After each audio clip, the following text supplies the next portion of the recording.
भोला भगत था जो मैं बता रही थी, वो खाता ज़्यादा था।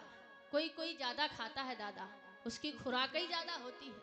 तो घर में जो भौजाइयाँ थी कहने लगी महाराज 5 किलो खाता है, इसे कौन खिलाएगा। अपने पतियों से कहा इसे भगाओ यहाँ से। क्यों? बोले इतनी रोटियां कौन बनाएगा, तुम्हारा भाई ज्यादा खाता है। माता पिता का देहांत हो चुका था, घर से निकाल दिया बेचारे को। ब्राह्मण कुल में जन्म हुआ, प्रभु ने कृपा की, लेकिन खाने के कारण परिवार ने निकाल दिया। भटकता भटकता, जैसे ये छुलाहा धाम आश्रम है, ऐसे ही एक आश्रम मिला। एक महाराज जी बैठे थे, मोटे ताजे थे देखने में। भोला भगत कहने लगा तुम मोटे ताजे हैं तो खाते पीते ज्यादा होंगे। पूछा महाराज जी राम राम। बोले बेटा राम राम। कहाँ जाना है?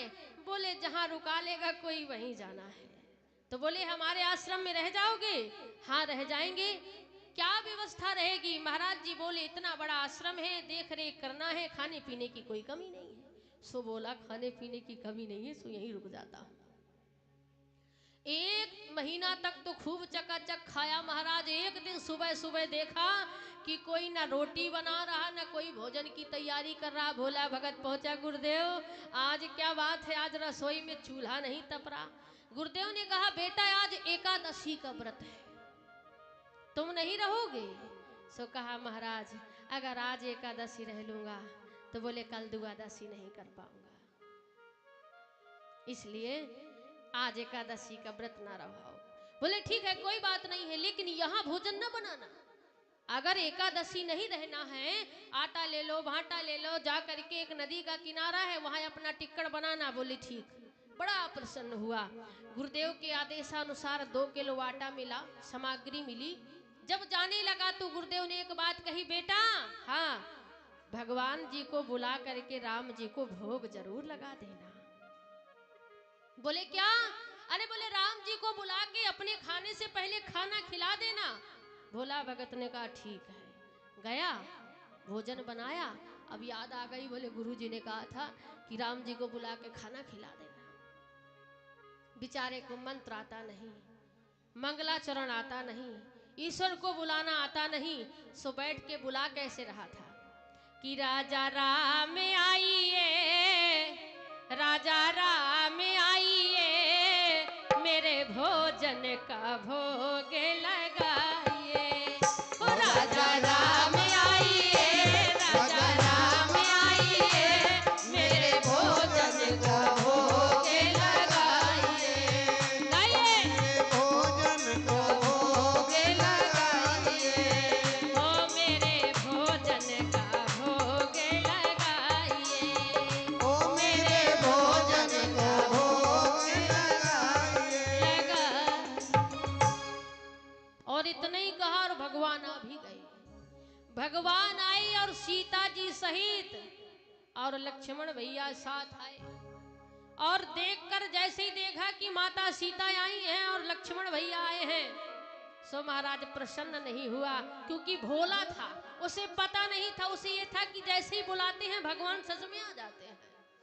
बोले भगवान आ गए। राम जी ने कहा आ गए। बोले बेटा खुश नहीं हुए। भोला भगत कहने लगा भगवान से, प्रभु आप तो आए ठीक है। लक्ष्मण जी को बोला ये भाई साहब कौन है? बोले भाई साहब भाई हैं हमारे। अब बोले ये? बोले पत्नी है। क्या हो गया?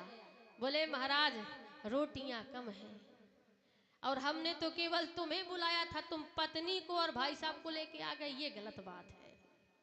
सो लक्ष्मण जी देखे राम जी की ओर और राम जी देखे लक्ष्मण जी की ओर। लक्ष्मण जी बोले सब ऐसे ही मिलते हैं जितने आपके मिलते हैं। एक बार रोटियों की ओर देखे, एक बार राम जी की ओर देखे, एक बार रोटियों की ओर देखे। राम जी बोले क्या बात है? बोले कोई बात नहीं है, अगर आ गए हो तो पालो।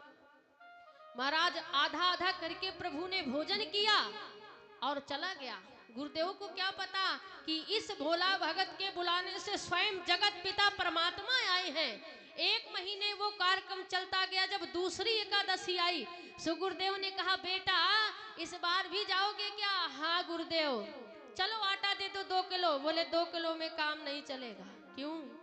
बोले वहां 1 नहीं 3 आते हैं, मैं खाऊं या उन्हें खिलाऊं?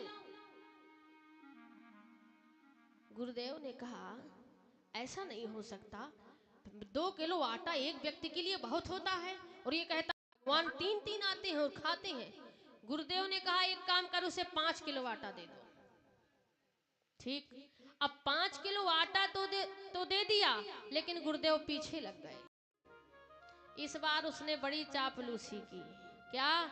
इस बार भोजन बनाया नहीं, आटा रख दिया, भाटा रख दिया, और रख के कहने लगा राजा राम आइए, सीता साथ लाइए, मेरे भोजन का भोग लगाइए। हो राजा राम आइए, सीता साथ लाइए, मेरे भोजन का भोग लगाइए। हो राजा राम आइए, लक्ष्मण आप आइए, मेरे भोजन का भोग लगाइए। इस बार तीनों को बुलाया, बनाया नहीं है, सोच रहा है बना मैं हूं, मिलता मुझे है नहीं। 3 को बुलाया, सो महाराज आए। कौन कौन? राम जी भैया, लक्ष्मण, सीता, भरत भैया, शत्रुघ्न, और साथ में श्री हनुमान जी महाराज। सो देख कर आग बबूला हो गया। राम जी ने कहा क्या बात है? बोले उस बार तो 3 आए थे। राम जी से बोला इधर आओ। भगवान बोले हाँ। बोले एक बात बताओ भगवान, तुम्हारा ठेका लिए हूं कि पूरे खानदान का? तुम तो सब लेके आ गए, बाद में देखा हनुमान जी। बोले बानरों साथ में ले आए। ये कौन है? बोले ये हमारे भक्त हैं। ये क्या करेंगे? बोले ये भी भोजन करेंगे। भोजन कहाँ है? बोले ये रखा है आटा, ये रखा है भाटा, ये रखा है तेल, बनाओ और पाओ। जब मिलना नहीं है तो बनाए काहे को? अब लक्ष्मण जी देखे राम जी की ओर, तुम्हारा भगत बड़ा चंचल है। तो राम जी ने कहा कोई बात नहीं है भोला भैया, आप बैठो, हम बनाते हैं। भाव की बात देखिए, क्योंकि कहा करते हैं ना कि भाव का भूखा हूं मैं, अभाव ही एक सार है, और जो भाव से भजता मुझे, उसका भाव से बेड़ा पार है। आज भोला भगत के बुलाने से भगवान आए, और साथ में सारे साथी लेके आए। भैया भोजन नहीं बनाया? बोले नहीं, बनाओ और पाओ। तो महाराज एक एक काम एक एक को दे दिया। भरत जी ने कहा हम भंडारी बन जाते हैं। लक्ष्मण जी ने कहा भैया जब वनवास हुआ था तो लकड़ी हम ही काट के लाते थे, सो हम ला रहे हैं। किसी भक्त ने लिखा है कि श्री भरत जी भंडारे बनाने लगे, श्री भरत जी भंडारे बनाने लगे, श्री भरत जी भंडारे बनाने लगे, और लक्ष्मण जी लकड़ियां लाने लगे, श्री भरत जी भंडारे बनाने लगे। लक्ष्मण जी लकड़ी लाने लगे और बोले सीता जी, बोले हम रसोई तपेंगे ना, कुछ हेल्प करेंगे भरत भैया की। अब बचे हनुमान जी, बोले क्या करें? हनुमान जी ने पूंछ से चौका में झाड़ू लगाई और पोता सुंदर लगाने लगे। पूंछ से झाड़ू मार रहे थे चौका में और पोता लगा रहे थे। भोला भगत बैठा है, और जब भंडारा बन गया, राम जी ने अपने हाथों से भोला भगत के लिए भोजन परोसा और कहा बेटा भोला तुम आके पहले भोग लगाओ, इसके बाद हम खाएंगे। यह दृश्य गुरुजी देख रहे हैं कि भोला रो क्यों रहा है, लेकिन भगवान भोला भगत को दिख रहे, गुरुदेव को नहीं। और जैसे गुरुदेव आए, बोले बेटा क्या बात है? भोला भगत बोला गुरुदेव 5 किलो भी कम पड़ गया। क्यों? बोली इस बार खाने दान आ गया। बेटा हमें तो कोई नहीं दिख रहा।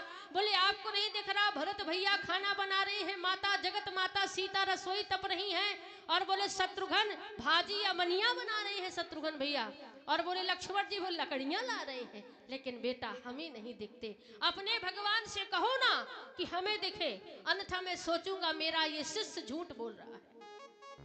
भोला भक्त ने कहा सुनो प्रभु, अगर मुझे दिखते हो और मेरे डंडे नहीं पड़वाना है तो मेरे गुरुदेव को भी दर्शन दो। और अगर दर्शन नहीं दिया तो गुरुदेव कहेंगे मैं झूठ बोल रहा हूं। इसलिए शिष्य के कहने से भैया राम जी के पूरे दरबार के दर्शन गुरुदेव महाराज को हुए। ये है राम नाम की महिमा। भगवान आते भी हैं, भगवान खाते भी हैं। ये ईश्वर के नाम की महिमा है।